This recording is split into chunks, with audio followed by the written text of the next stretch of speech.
litros de sangre, ¿ok? 7 litros de sangre. Pero aproximadamente un 60% del cuerpo es agua, ¿ya? Entonces, de 40 a 42 litros de agua aproximadamente tiene una persona. Es el agua total, ¿bien?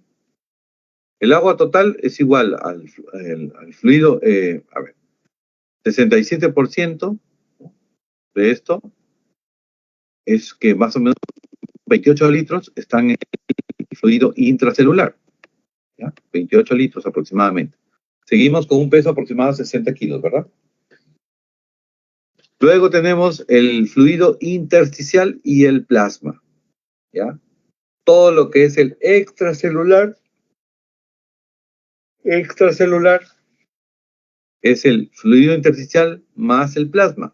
Todo es lo extracelular. Esto es lo celular, esto es lo extracelular. El fluido intersticial abarca más o menos un 10 litros aproximadamente, que es el 25%, y el fluido extracelular, el plasma, perdón, abarca el 8%, que aproximadamente, a ver, aproximadamente 8%, son 3.5 litros. ¿Ok? Bien, entonces, nuevamente, para recordar, el fluido extracelular es igual al fluido intersticial más el plasma. Doctor, y otra vez, qué horrible, doctor. Me está dando un montón de datos y no me dice para qué sirve. Bueno, nuevamente, ¿ya? ¿Para qué serviría, por ejemplo, saber que tenemos un 3.5 litros de plasma, por ejemplo, ¿no?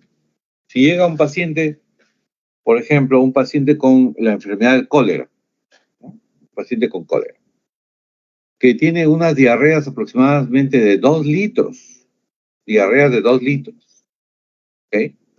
Cada cámara, 2 litros de diarrea. Sabemos que tiene 7 litros de sangre aproximadamente. ¿Cuánto del plasma, cuánto del agua del plasma? Porque eso es lo que se va a perder, ¿no?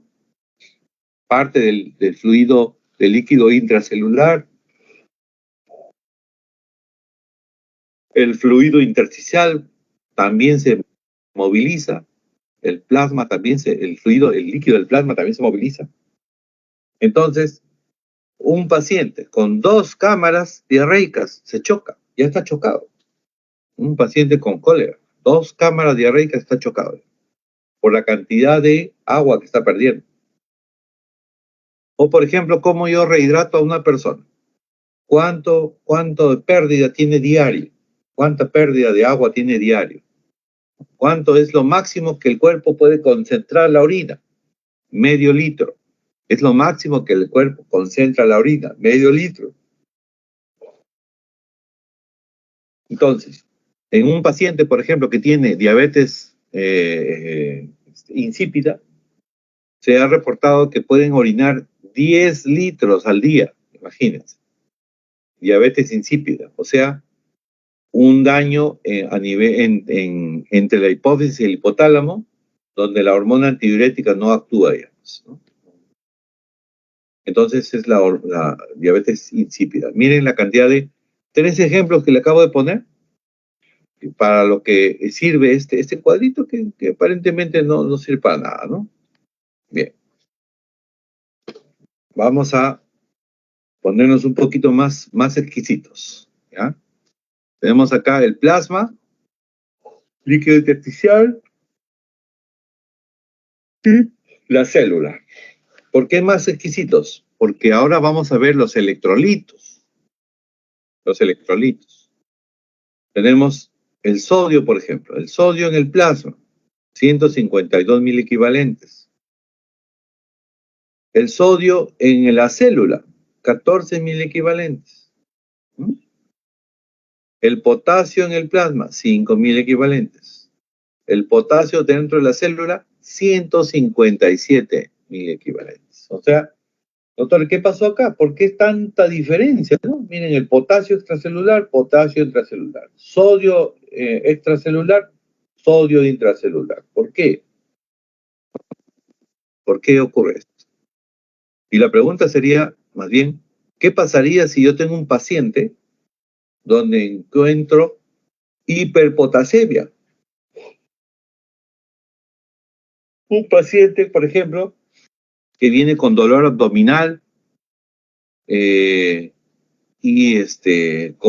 cuando se le toma una placa, vamos a encontrar, por ejemplo, imagen en pila de monedas, ¿no? Estamos hablando de una obstrucción intestinal y necrosis intestinal. Y sube el sodio, perdón, el potasio empieza a subir en la sangre, hiperpotasemia. Entonces, doctores, si no, de algún lado está saliendo ese potasio. ¿Dónde hay la mayor cantidad, la reserva de potasio? Dentro de las células. ¿Qué significa entonces? Que está muriendo gran cantidad de células, se está necrosando parte del cuerpo. Y todo ese potasio está yéndose a la sangre. ¿Ok? Miren qué interesante, ¿no? Como saber dónde están los electrolitos y cuánto puedo encontrar en los electrolitos. ¿Mm? ¿Ok?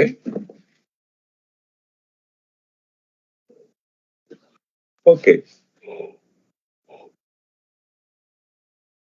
Sabiendo dónde está el agua, extracelular, intracelular, en el plasma, sabiendo cuánto es la cantidad de los principales electrolitos.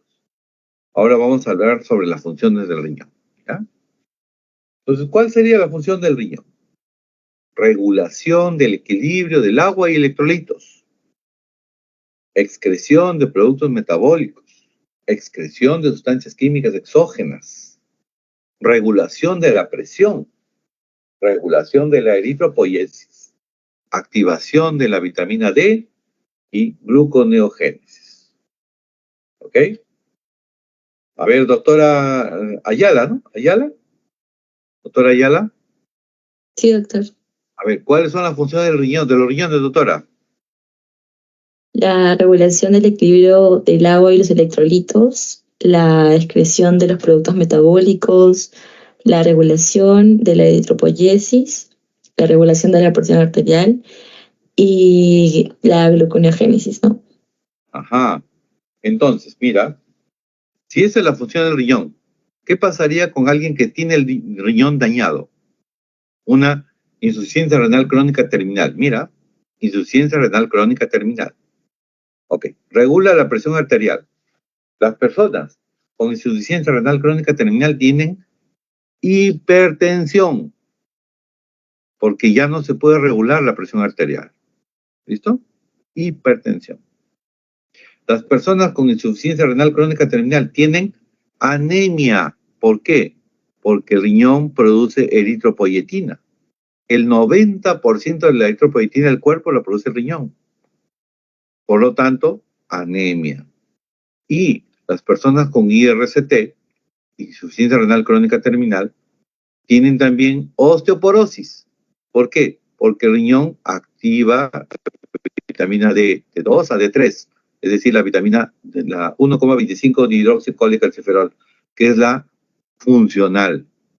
¿Ya? Por eso es que los pacientes con IRCT tienen hipertensión, anemia y tienen osteoporosis, porque la vitamina D les falta. ¿Sí? ¿Entendió, doctora Ayala? Sí, Doctora doctor. Ayala. Muy bien, doctora Ayala. Seguimos. A ver, ¿quién más estaba por acá? Vamos a minimizar. Ayala, Rojas, Moreno. Uy, ahora lo minimicé y no sé cómo. Uy, ¿se sigue viendo, doctora, la Sí, ponencia? Sí, ¿no? sí, sí, doctor. El riñón, donde dice riñón, ya. A ver, el riñón tiene 1.000.000 de nefronas en los mamíferos. 1.000.000 de nefronas. Dios mío, qué cantidad de nefronas. Y recordemos que la nefrona es la unidad anatómica y funcional del riñón. ¿Ya? Anatómica y funcional del riñón, la nefrona. ¿Bien? Y además, ¿cuáles son sus componentes? Sus componentes son primero, ¿dónde está ubicada la nefrona, no? Tendría que ser. Bueno, gran parte de la nefrona está ubicada en la corteza renal. Y una parte entra a la médula renal, que sería el asa de Henle. ¿Qué parte está en la corteza? La cápsula de Bowman, túbulo contorneado proximal, el asa de Henle gruesa está en la corteza, la delgada está en la médula, y los túbulos nuevamente baja y sube el asa de Henle, nuevamente se convierte en asa de Henle gruesa, luego el túbulo contorneado distal, que también está en la corteza, el túbulo colector, que también está en la corteza, pero las partes de la nefrona son el glomérulo renal, ¿no?, que es la cápsula de Bowman con el ovillo capilar, la arteriola aferente y eferente, el túbulo contorneado proximal y distal, y el asa de Henle gruesa y delgada. Esos son las componentes de la nefrona. Y el túbulo colector es, antiguamente pues no se tomaba en cuenta, ¿no? Eso no sirve para nada.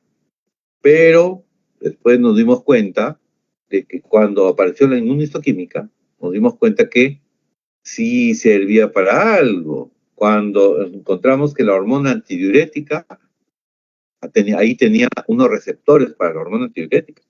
Entonces, también reabsorbía sodio y agua desde el túbulo contorneado distal. ¿Ya? Es importante eso. Bien. Luego tenemos el aparato yuxtaglomerular. ¿Qué es eso, doctor? El aparato yuxtaglomerular es un complejo formado por células de la mácula densa, células yuxtamedulares y células mesangiales extraglomerulares y unas células que le llaman granulares, ¿ya? Bueno, la cosa es que ese aparato yuxtaglomerular tiene una cosa muy importante, hace una cosa muy importante. Su función es que está alrededor de la arteriola aferente y produce una sustancia muy importante que se llama la renina, que es una hormona y es una enzima. Una hormona y es una enzima, ¿ya? Transforma, ojo, eso es una pregunta que todo el tiempo se hace, doctor, así que por favor, cópienla. Transforma el angiotensinógeno que se forma en el hígado en angiotensina 1. Transforma el angiotensinógeno que se forma en el hígado en angiotensina 1. ¿Ok? ¿Listo? Ya. ¿Y para qué sirve eso, doctor? Porque el angiotensina 1 tiene efecto hipertensor, sube la presión arterial. ¿Bien? Sube la presión arterial. Listo. ¿Y qué más? Esa angiotensina 1, vale la pena de una vez contárselos y hacérselo recordar, va por la sangre hacia el endotelio del pulmón. Y el endotelio del pulmón se convierte en angiotensina 2, gracias a la ECA, enzima convertidora de la angiotensina. Por ahí hay una segunda transformación, ya se reconoció la angiotensina 3 también. La cosa es que la angiotensina 1 y 2 elevan la presión arterial y de alguna forma también estimulan a la glándula suprarrenal, a la zona cortical, específicamente a la zona glomerular, para producir la famosa hormona, una hormona que se llama aldosterona, que es un mineralocorticoide, aldosterona. Y la aldosterona tiene efecto sobre el túbulo contorneado distal, ¿ya? El túbulo contorneado distal, donde hace de que desde la orina, preorina, que está en la luz del túbulo contorneado distal, se reabsorbe el sodio, activamente el sodio, y se intercambia por potasio. Se reabsorbe el sodio y se intercambia por potasio. Ahora, la pregunta del millón es, ¿qué desencadena la producción de renina? ¿Qué es lo que desencadena la producción de renina? Lo desencadena una situación que tiene que ver con el sodio. Ante una hiponatremia, hipo bajo, natrium sodio, hemos sangre, cuando el sodio está bajo en la sangre, se desencadena esta producción de renina y empieza la cadena de del sistema renina-angiotensina-aldosterona. ¿Ya? Muy bien. A ver, aquí, ¿dónde están estos señores? A ver, vamos a preguntar. Elian Moreno. Elian. Sí, doctor. A ver, Elian. Cuéntame, Elian. ¿Cuáles son las partes de la nefrona, Elian?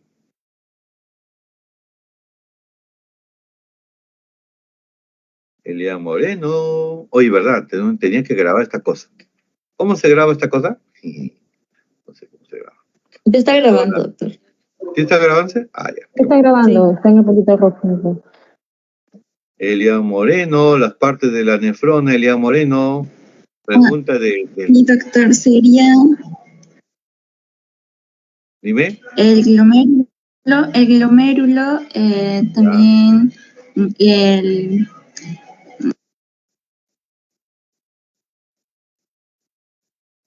No se te escucha, hija. O mi internet está malazo o no te escucho. De dos.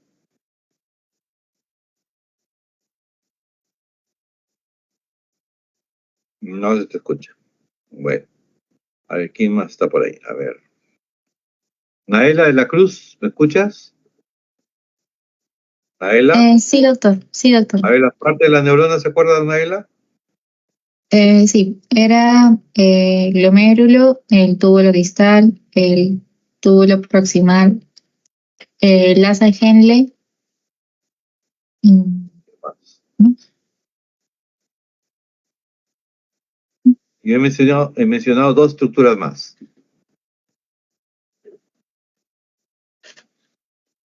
Arteriola aferente y arteriola eferente, doctora. Sí, ¿Listo? la arteria. Muy Sí, bien. doctor. Ok. A ver, Pamela Lapa. Me suena tu apellido, doctora. Pamela Lapa. ¿Estás por ahí, Pamela? Pamela, ¿dónde estás, Pamela? Que no te veo. No hay la Pamela, ¿ves? Se fue a filmar un comercial a Pamela. Qué barbaridad esta mujer. Seguimos, Pamela. Uy, ¿qué es esto? ¿No se puede mostrar imagen en este momento? ¿Por qué? Wow. Bueno, ahí está la cápsula de Bowman, doctores. Esta es la cápsula hoja parietal, hoja visceral, son unos podocitos. Esto es el ovillo capilar. Acá tenemos la arteriola aferente, la arteriola eferente, el túbulo contorneado distal y la modificación que es la mácula densa. Ahí están las células granulares, las células mesangiales extraglomerulares, ¿bien? Y los filetes nerviosos, por supuesto, el sistema nervioso autonómico que van a regular. Tanto así que se regula no solamente la entrada de la sangre, sino también la salida de la sangre. Ambos tienen filetes nerviosos. Cuando se contrae acá, esto se cierra la arteriola aferente. Imagínense, hay una cosa que se llama la tasa de filtración glomerular, que es lo que pasa a la orina, el filtrado que va a llegar acá. Se disminuye el filtrado, ¿no? Ahora, si la arteriola aferente está normal y la arteriola eferente se contrae, por el contrario, viene esto con más presión y aumenta la filtración glomerular, ¿ya? Ok, seguimos. Procesos renales. ¿Qué va a pasar cuáles son los procesos renales? Filtración, secreción, reabsorción, excreción. ¿Listo? Filtra el plasma. Secreta hormonas. ¿Cuáles son las hormonas que secreta? Eritropoyetina, trombopoyetina, la 1,25 dihidrocolecalciferol, renina, son 4 hormonas que produce, que se conocen hasta ahora, ¿no? Porque, ¿cuántas más producirá? Entonces, tenemos Reabsorción, por supuesto, ¿no? Todo lo que pese 75.000 kilodaltons, todo lo que pese 75 kilodaltons o 75.000 daltons, todo lo que pese menos de esa cantidad es filtrado por esta hendidura, por este complejo endotelio con los podocitos secundarios y terciarios, ¿ya? Por la hendidura de filtración. Gran cantidad de sustancias pasan, entre ellas el agua, por supuesto. Toda la glucosa pasa, todos los aminoácidos, sin excepción, los fosfatos, todos los electrolitos, ¿no? Eso pasa una gran cantidad de sustancias. Y entonces todo eso hay que reabsorberlo. ¿Dónde se reabsorbe principalmente? Se reabsorbe en el túbulo contorneado proximal. ¿Ya? Túbulo contorneado proximal. El 100% por ejemplo, los aminoácidos, ¿no? El 100% de aminoácidos, la glucosa, 80% del agua, gran cantidad de sustancias, los fosfatos, potasio, sodio, etcétera, etcétera, reabsorbidos, pues, calcio en el túbulo contorneado proximal. Una gran actividad. Y excreción, por supuesto, luego de ser filtrado y ya no se logra reabsorber, se forma la preorina primero y finalmente la orina, ¿no? Como dijimos, en un adulto, lo máximo que puede concentrar la orina es 500 mililitros al día. ¿Ya? Es la producción más concentrada. Menos de eso ya se llama, puede llegar a la anuria, ¿no? Anuria, que es donde no orina nada, absolutamente nada, ¿no? Y o disminuir oliguria, que es el término que se usa en la oliguria cuando se orina menos de 500 mililitros por día, ¿ya? Oliguria. Muy bien. ¿Cuánto es la filtración diaria? 180 litros por día. ¿Cuánto es el volumen de la orina producido normalmente? No al concentrar al máximo, que es medio litro, sino normalmente. 1.5 litros por día. Ojo que son personas adultas, supone, ¿no? Adultos de 60 kilos. ¿Cuánto se reabsorbe? Miren, 178.5 litros por día de agua. 1 kilo de sodio, medio kilo de bicarbonato, 250 gramos de glucosa y 100 gramos de aminoácidos. Imagínense la cantidad que se reabsorbe. La barrera de filtración es interesante. Está el endotelio, está la membrana basal del endotelio, la membrana basal de los podocitos y está también el intersticio.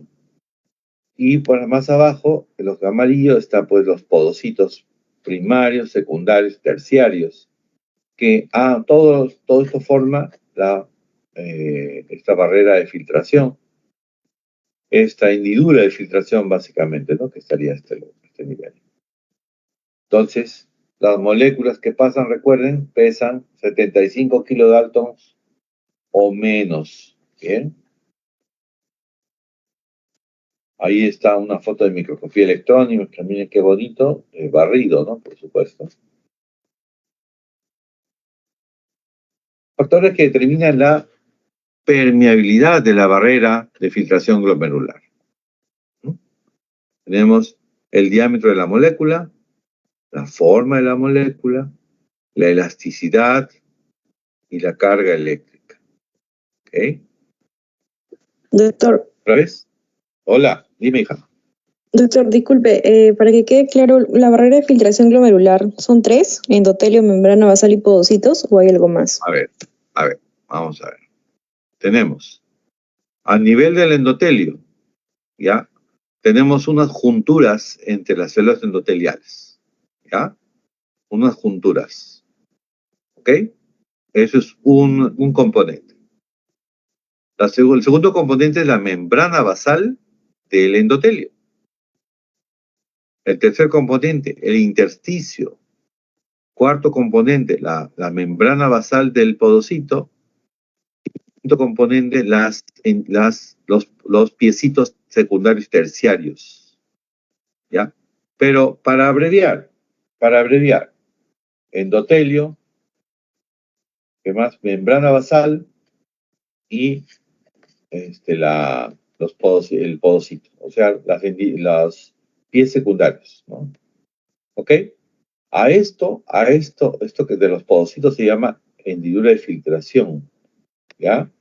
Hendidura de filtración. Pero la barrera es todo esto, ¿ah? El endotelio, la membrana basal de ambos, ¿no? Tanto del endotelio como del podocito, el intersticio, ¿bien? Y los piecitos secundarios y terciarios. ¿Sí, doctora? ¿Entendió? Hola. Sí, doctor, gracias. Ok. Ahora, la cosa es esta, miren. ¿Por qué se mencionan todas? ¿Por qué? Porque puede haber un daño del endotelio. Un daño del endotelio. Pero todavía está la membrana basal intacta. ¿Bien? Puede haber un daño de los podocitos, pero todavía está intacta la membrana basal y el endotelio. El problema surge cuando se depositan acá sustancias, acá al nivel del endotelio, ¿ok? Cuando se agrede el endotelio, ¿m? Y se inflama todo esto. Entonces, cuando se inflama, las junturas del endotelio se separan un poquito más y queda un hueco más grande, ¿no? Más de 700 Armstrong. Cuando se inflama el intersticio y se vuelve gordo esto, más de 55 Armstrong, mucho más ancho. Entonces deja de pasar eso que se filtra normalmente. Y el daño, pues, de las células, de los podocitos, ¿no? Que también puede darse. ¿Ya? Pero básicamente se precipita y se queda acá, el complemento, la inmunoglobulina, etcétera, todo esto. Ok, seguimos. ¿Ya? Entonces, diámetro de la molécula, ¿cuánto debería pesar? 75 kilodaltons, ¿no es cierto? O menos. Forma molecular. Si es una proteína bastante homogénea y esferoidal, pues pasará rápido, ¿no? Si es una proteína alargada, con con muchas cargas eléctricas expuestas, pues no va a pasar, no va a pasar. Y bueno, la elasticidad y la carga eléctrica, por supuesto. Muy bien. Esquema, eso ya vimos hace un rato que les pregunté, ¿no? ¿Dónde estaba la nefrona? Esto es la nefrona, ¿no? Las nefronas, glomérulos, túbulos contorneados proximal, asa de Henle delgada y gruesa, sube al túbulo contorneado distal y túbulo colector, ¿no? ¿Ok? Otra cosa que a cada rato les jalan a ustedes por esta tontera. La tasa de filtración glomerular, ¿no? Donde hay una constante y la presión hidrostática de los capilares glomerulares, sumado a la presión oncótica de la cápsula de Bowman. Esta es la suma de estos dos, menos la presión hidrostática de la cápsula de Bowman, agregándosele la presión oncótica de los capilares glomerulares, ¿no? Esa resta es, multiplicado por una constante, es la tasa de filtración glomerular. Tasa de filtración glomerular. ¿Ok? Y acá hay un ejemplo, ¿no? Acá están los valores, ¿no? Tenemos arterial aferente y deferente, ¿no? Acá tenemos la presión hidrostática de los capilares glomerulares, que suele ser 45, ¿no? 45, ¿ok? Y acuérdense también, ¿cuál más se va a sumar? la presión oncótica del capilar, de la cápsula de Bowman, ¿no? Que está acá, presión oncótica. Entonces jala los elementos desde la sangre, ¿ya? Por la presión hidrostática de los capilares glomerulares, más la presión oncótica de la cápsula de Bowman. Esto es tendencia para que pase la orina, ¿no? La preorina. Pero la recuperación hacia los vasos sanguíneos se da por la presión hidrostática de la cápsula de Bowman, ¿no? que es menos 10 con respecto al vaso, y menos 14, que sería la presión oncótica de los capilares glomerulares, ¿no? Presión oncótica, o sea, la albúmina, la globulina, todas las proteínas que están en el vaso sanguíneo jalan el agua, o jalan el agua. Bueno, la resultante, la diferencia, ¿no? Sería la tasa de filtración glomerular, ¿ya? Esta es una filtración neta, se supone, ¿no? Donde la presión neta es igual a 15 a 16 milímetros de mercurio. Ahora, el equilibrio de filtración, ¿qué es eso, doctor? Donde la presión neta es 0, ¿no? ¿Ok? Entonces, tenemos 45 y hacia los capilares, menos 35 y menos 10, ¿no? Donde la presión oncótica de los capilares jala el agua desde el glomérulo, por supuesto. ¿Qué más? Aún así, jalando estos dos, ¿no? Miren, la reabsorción aumenta en la presión oncótica de los capilares glomerulares, ¿no? Una presión neta. Bueno, o sea, qué complicado, doctor, me está bloqueando ya. Bueno, y ahora vamos a sumarle otra cosa más. A esto se le suma otra cosa más. Que la arteriola aferente y la arteriola eferente se contraigan, ¿no? Entonces, si se contrae la arteriola aferente, se cierra parcialmente la arteriola aferente, ¿qué va a ocurrir? Disminuye el flujo, ¿no? Disminuye el flujo. Si disminuye el flujo, ¿no? Disminuye la tasa de filtración glomerular y la presión glomerular, ¿no? También, ¿no? Ahora, ¿qué pasa si se cierra, más bien se contrae la arteriola deferente? ¿Qué va a ocurrir? Disminuye el flujo de perfusión renal, ¿ok? Y aumenta la tasa de filtración glomerular, porque acá hay resistencia, entonces viene acá con presión y pasa más rápido. ¿Y qué más? Aumenta la presión glomerular. ¿Dónde está? Presión glomerular. Doctor, Hola. disculpe, había una pregunta en el examen que dimos. ¿Me escucha? Ya, sí. Ya, había una pregunta en el examen que dimos que decía, en relación con la tasa de filtración glomerular, señala la respuesta correcta. Y dentro de las alternativas habían dos que nos hizo dudar un poco. Una de ellas era, aumenta si se contrae. ¿Qué número es, hija? ¿Qué número es? No, en el examen que dimos, en el examen de la PC3. Ah, ok. A ver, ¿cómo es tu pregunta? En relación con la tasa de filtración glomerular, señala la respuesta correcta. Ya. Y una de las respuestas era, aumenta si se contrae la arteriola deferente o disminuye si se contrae la arteriola aferente. Bueno, aumenta si se contrae la arteriola deferente, pues. Acá está, pues. ¿No? Ah, ok. Claro.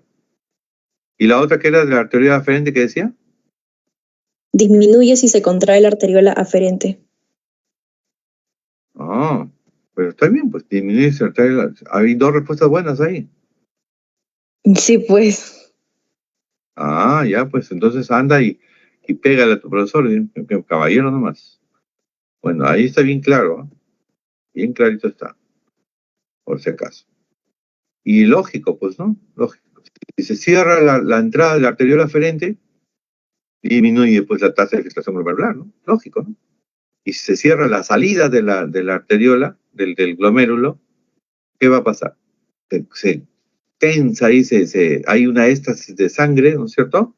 O llega a mayor cantidad porque el corazón sigue latiendo, entonces la presión aumenta, por lo tanto, va a aumentar la tasa de filtración glomerular. ¿Sí? ¿Tienes, hija? Hola. Sí, doctor. Gracias. Ya, bien. Así que reclame, doctora, reclame. A ver. Efectos de los cambios de las en las fuerzas de Starling. Ajá. Uy, ay, ay. Eso está... ¿Qué más? Como dicen. A ver.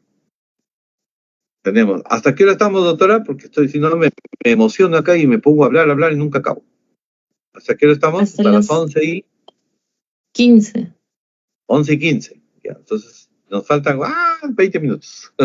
Y me faltan un montón de diapositivas. Pero lo bueno, doctora, van a decir ustedes, ¿saben qué? El doctor Segura me ha enseñado lo mismo que enseñan en Cayetano Heredia, doctora. ¿Ok? Todo lo que estoy enseñando es exactamente lo mismo que se enseña en Cayetano Heredia, por si acaso. ¿Ya? Si entiendes, doctora, vas a estar feliz. ¿Bien? Muy bien. Entonces, efectos de los cambios en las fuerzas de Starling. ¿Ok? Entonces tenemos efectos. Constricción de la arteriola aferente, que va a producir disminución aferente, disminución de la tasa de filtración glomerular. La perfusión renal también disminuye. Y, bueno, ya. Si hay constricción de la arteriola eferente, disminuye la filtración prerrenal,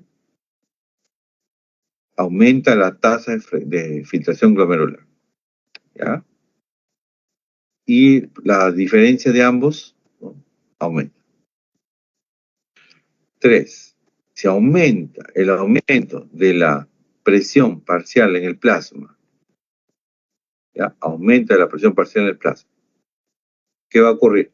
Con la tasa de filtración glomerular en el plasma, por algún motivo aumenta la presión. La tasa de filtración glomerular también, ¿qué pasaría? Disminuye, ¿no es cierto? Y la tasa de filtración glomerular entre la filtración prerrenal también disminuye. 4. Disminución de la presión parcial en el plasma. Tenemos aumento de la tasa de filtración glomerular, ¿no? ¿Y qué es esto, doctor? ¿Qué cosas me está poniendo acá? Esa es la cantidad de proteínas, ¿no? O sea, la presión oncótica. Aumenta la tasa de filtración glomerular y aumenta y acá también, la diferencia también. Y ¿qué más? A ver. Cuando hay constricción del uréter, ¿no? Constricción del urétera, o sea, la salida de la orina. Constricción del uréter. Bajaría la tasa de filtración glomerular. ¿Ok? ¿Y por qué bajaría esto? ¿Por qué creen que bajaría esto? Porque si se constriñe el uréter, hay hidronefrosis y ¿cómo es? Ureterohidronefrosis. O sea, te amontona toda la orina hasta el riñón mismo y por supuesto hasta los glomérulos, ¿no?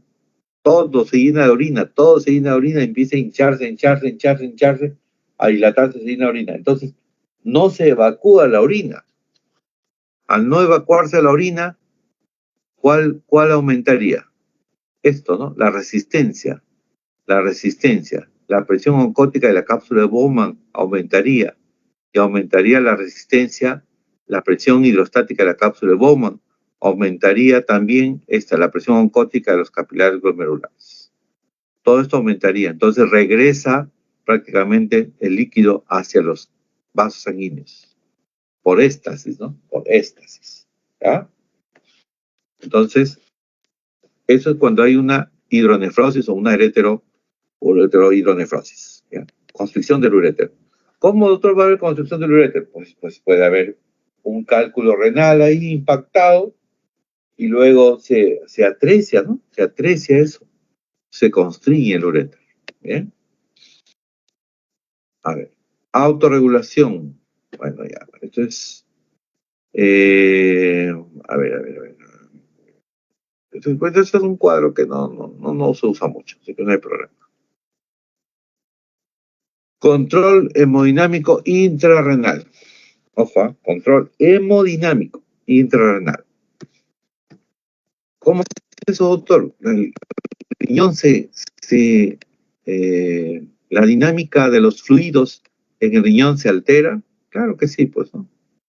Se altera con el reflejo miogénico, con el feedback túbulo-glomerular. Estos son mecanismos de autorregulación. En situación de estrés, ¿no? El eje renina-angiotensina-aldosterona también cambia, ¿no? Hay mayor cantidad de producción de aldosterona, sube la presión arterial, ¿no? Control nervioso y hormonal, por supuesto también, y la función endotelial, ¿no? Hay veces en que el endotelio está alterado porque el óxido nitroso no está en cantidades adecuadas, etcétera. Entonces, hay una vasoconstricción, ¿no? Puede haber una vasoconstricción marcada o una vasodilatación, ¿no? Dependiendo de la cantidad de óxido nitroso y otros elementos que estén ahí presentes. Realmente esto ha avanzado bastante últimamente, doctores. Muchísimo. Yo les recomiendo un libro, que siempre recomiendo este libro, El Borón. Fisiología de B-O-R-O-N, Borón. ¿Ya? Ese libro es un libro que tiene bastante ya biología molecular, bastante biología molecular. Es un libro actualizado, por si acaso. Bueno, ley de Laplace, ¿no? Donde la distensión de la pared vascular, es decir, de la arteriola aferente, provoca la apertura mecánica de canales de calcio en las células musculares de la capa media, ¿ok? Y ese es el reflejo miogénico, ¿no? Reflejo miogénico. Entonces, aumenta la presión arterial, ¿no? Y disminuye el radio, acá, hay una vasoconstricción, ¿sí? Por reflejo, ¿no? Por reflejo, aumento de la presión arterial. Bien. Uy. A ver, bueno.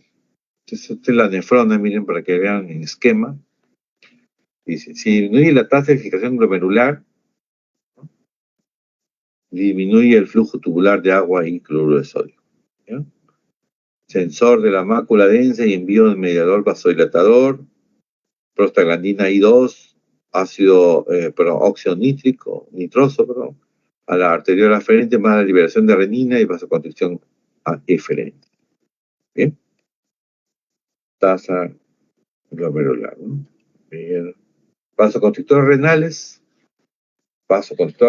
acuérdense, no la epinefrina, que actúa sobre la arteriola aferente y la eferente. Angiotensina 2, arteriola aferente y sobre todo con la arteriola eferente, ¿no? Endotelina a ambos y tromboxano a ambos. Vasoconstricción renal. Vasoconstrictores otros renales. Acetilcolina también a ambos. Óxido nítrico a ambos. Dopamina a ambos. Prostaglandina E, prostaglandina I a la arteriola aferente. Y bradiquinina a la arteriola eferente. ¿Cómo se mide la tasa de filtración glomerular? Esto es para que sepan. La depuración de inulina es una sustancia, ¿ya? Es un azúcar complejo que va a ser excretado por la orina. Bien, entonces la tasa de filtración glomerular se calcula con esta fórmula, ¿no? La concentración urinaria de inulina multiplicada por el volumen urinario por minuto, dividido entre la concentración plasmática de inulina. ¿Bien? Así consigue calcular la tasa de filtración glomerular. ¿Cuánto es aproximadamente? 125 mililitros por minuto. La tasa de filtración glomerular es el volumen plasmático completamente libre de inulina por minuto.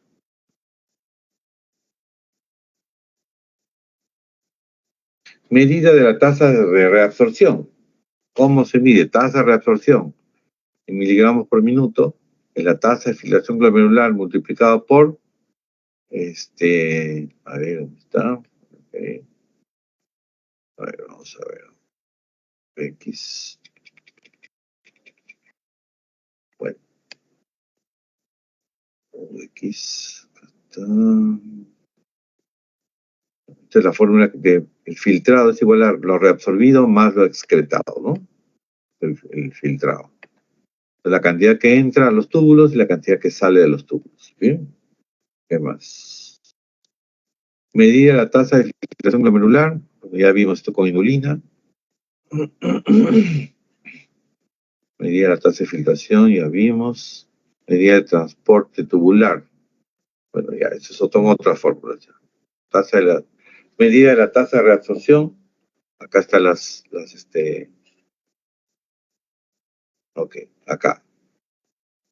Esa es acá en la glucosa filtrada y reabsorbida o excretada y la glucosa plasmática en miligramos por ciento, ¿no?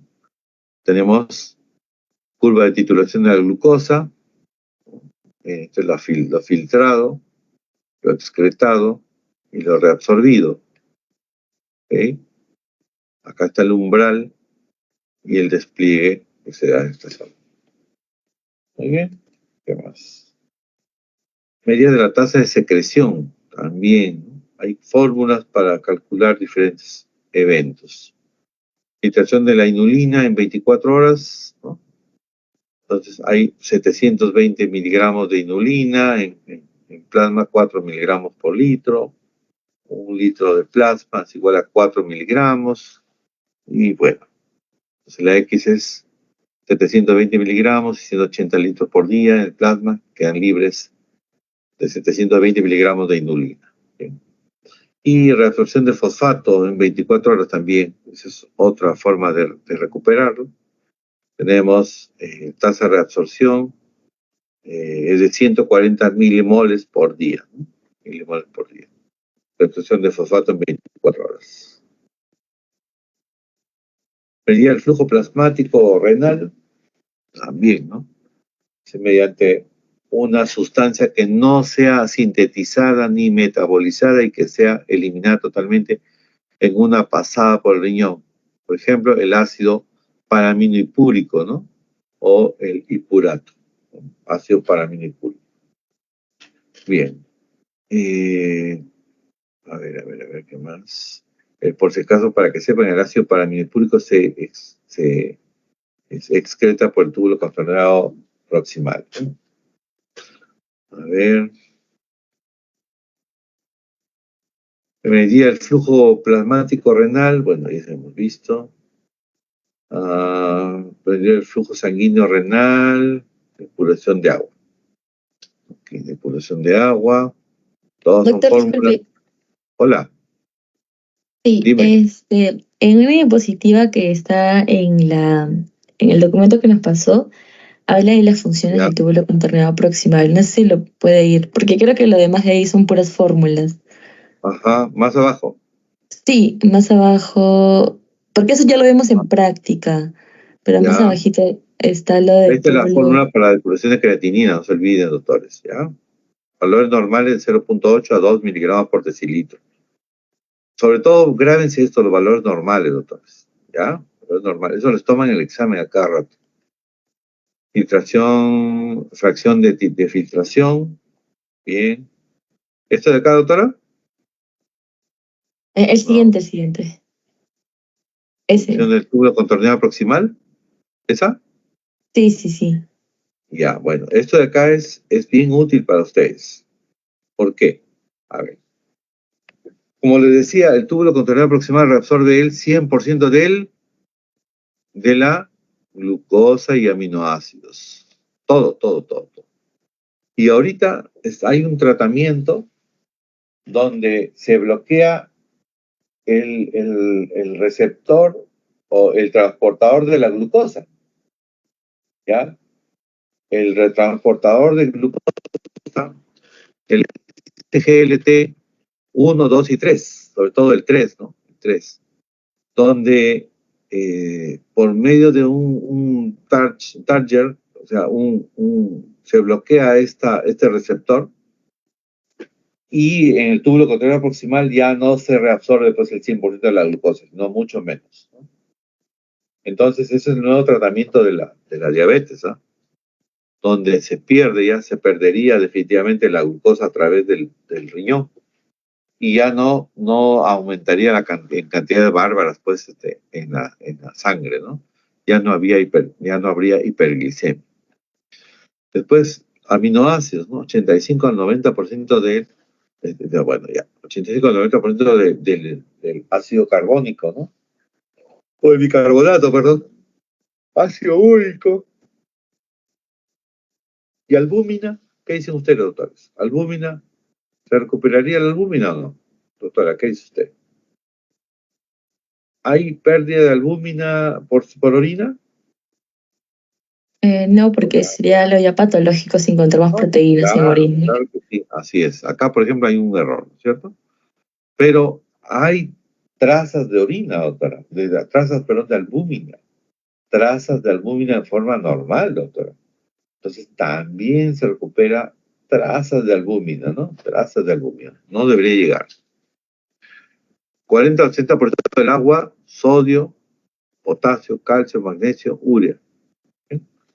Y bueno, secretan ácidos y bases orgánicos endógenos y exógenos. Se activa la vitamina D, ¿no? Y se produce la síntesis de la eritropoyetina. Ahora, la síntesis de la eritropoyetina, yo he leído que se da en las células intersticiales, ¿ya? No en el túbulo contorneado proximal, por si acaso, en las células intersticiales, ¿ya? Se ha hecho una inmunohistoquímica para ver dónde está esto, y están en las células intersticiales, ¿ya? Por si acaso. Bien. Eventos en el túbulo contorneado proximal. Bueno, esta es la cantidad de sodio, glucosa, las bombas, ¿no? Es el SGLT, ¿no? Transportador de glucosa y sodio, ¿no? Esto es la célula, el túbulo contorneado proximal, célula. Esto es la luz de la orina, donde pasa la preorina, y acá el vaso sanguíneo, ¿ok? El vaso sanguíneo. Entonces se recupera activamente con una bomba sodio-glucosa, el sodio, por supuesto, y la glucosa desde la preorina. Los aminoácidos también con una bomba sodio-aminoácido. Y sodio-fosfato, que también, ¿no? El sodio entra y sale fosfato. ¿Bien? ¿Ok? Entonces, acá, en la sangre, para que entre el sodio a la sangre se le requiere energía. Y, o sea, esto es una bomba que necesita energía, ¿no? Una bomba facilitar, no es automática, sino es fácil, con presencia de ATP, presencia de energía. La glucosa desde la célula del túbulo contorneado proximal entra a la sangre directamente, a los aminoácidos, bicarbonato, fosfato, cloro, agua, potasio.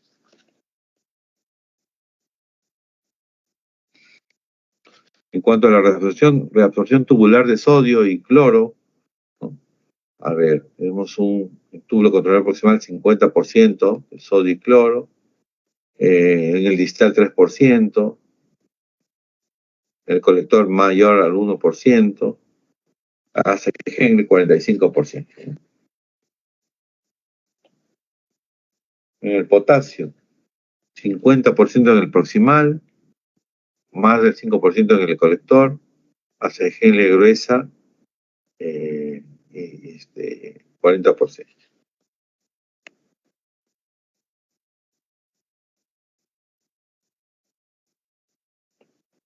Funciones del asa de Henle: creación del gradiente osmótico medular por el mecanismo multiplicador de contracorriente. ¿Cómo es eso, doctor? A ver, hay dos tipos de glomérulo: el glomérulo cortical y el glomérulo paramedular, ¿ya? Paramedular o yuxtamedular. Entonces, ¿cómo es ese glomérulo? Ese glomérulo tiene un asa de Henle bien larga, que se mete hasta la papila misma, hasta la médula, al fondo de la médula.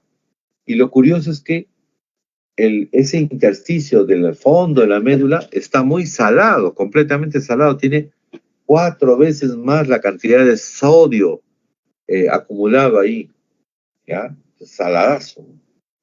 Entonces, el asa de Henle delgada, cuando pasa esta preorina, empieza a recuperar hacia el intersticio grandes cantidades de agua, gracias a esa concentración de 4 veces más sodio en la médula, ¿ya? Y funciona con las nefronas yuxtapulares. En la rama descendente, reabsorción del 40% del agua filtrada. En la rama ascendente, reabsorción del 30 a 50% de sodio, potasio, calcio, magnesio filtrado y el 5% de bicarbonato. Eventos en la rama ascendente gruesa del asa de Henle. También hay la bomba de potasio, 2 cloros, 2 potasios, 1 sodio, ¿no? Es una bomba. Y es el resultado de la reabsorción, ¿no? De sodio entre la célula, la asa de Henle y el vaso sanguíneo, y acá está la preorina, ¿no?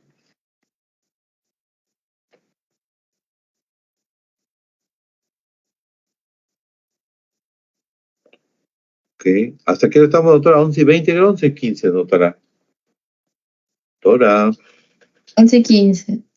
11:15. Bueno, vamos a ver qué más hay por acá. El túbulo contrario distal absorbe 13 a 7% del sodio, agua, calcio, carbonato, fósforo y magnesio filtrados.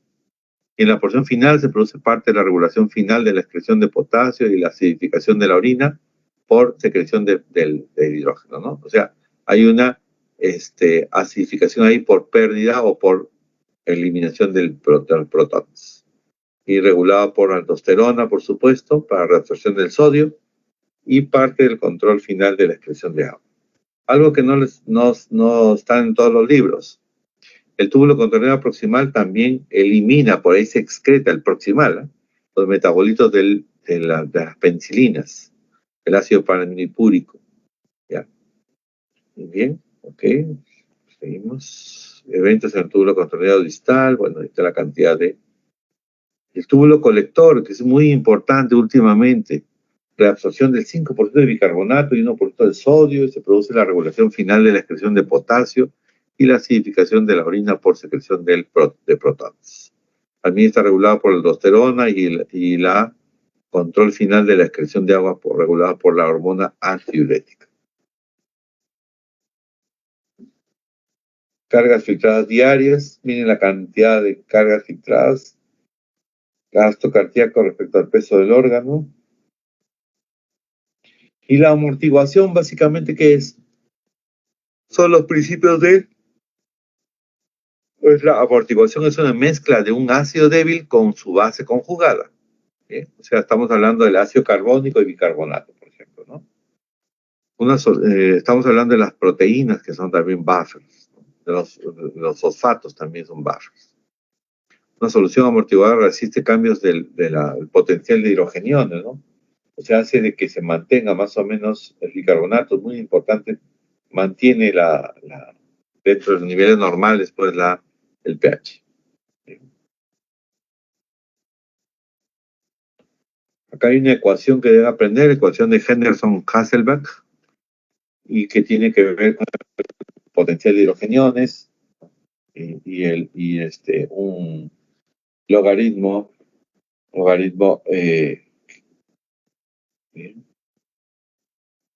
amortiguador del líquido extracelular es básicamente el ácido carbónico y dióxido de carbono. Y bicarbonato, dióxido de carbono, perdón.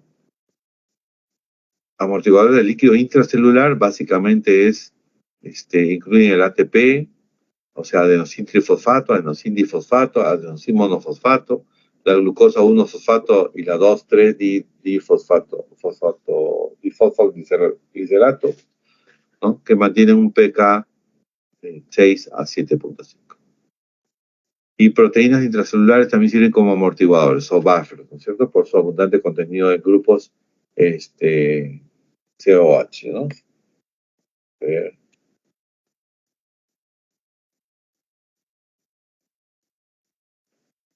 La regulación del contenido ácido básico, bueno, aquí unos términos. A ver. Con compensación respiratoria e hiperventilación. ¿Qué más hay por acá? A ver, compensación respiratoria, ¿no? La acidemia estimula el centro respiratorio, el aumento del volumen minuto respiratorio se acompaña de mayor de dióxido de carbono en el aire y expirado y disminución de la presión de dióxido de carbono, ¿no? Entonces el ácido carbón, los protones más el bicarbonato se convierte en ácido carbónico, ¿no? En dióxido de carbono más agua, ¿no?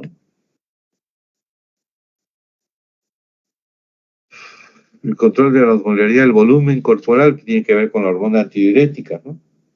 ¿Sí? Y la regulación de la hormona antidiurética con la variación de la osmolaridad, con la variación del volumen, y variación de la presión. Acá está la variación del volumen plasmático, mecanismo de acción de la hormona antidiurética y la aldosterona, que ya les expliqué qué es lo que hace el sistema renina que tenía aldosterona. Acá está la forma cómo se va a liberar.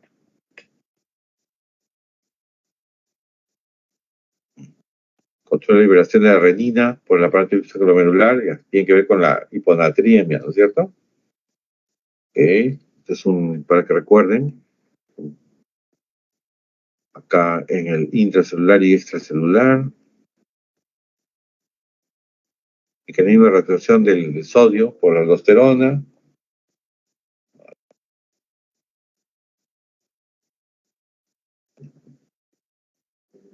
Acá hay algo importante. La enfermedad de Addison es la carencia de aldosterona y por tanto disminuye la reabsorción de sodio, ¿no? Aldosteronismo primario aumenta la secreción de aldosterona, por ejemplo, el suprarrenal.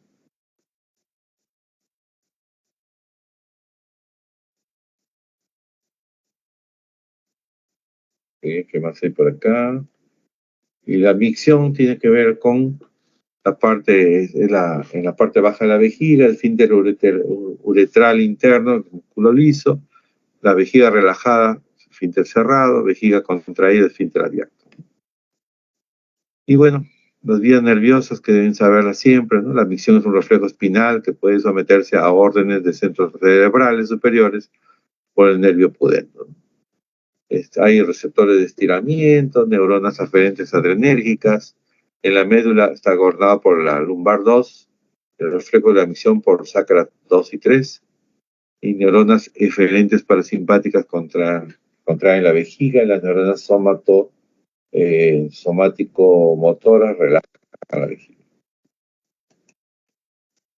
¿Bien? Y doctores, a ver, ya terminé acá, voy a grabar por si acaso, se me había pasado algo.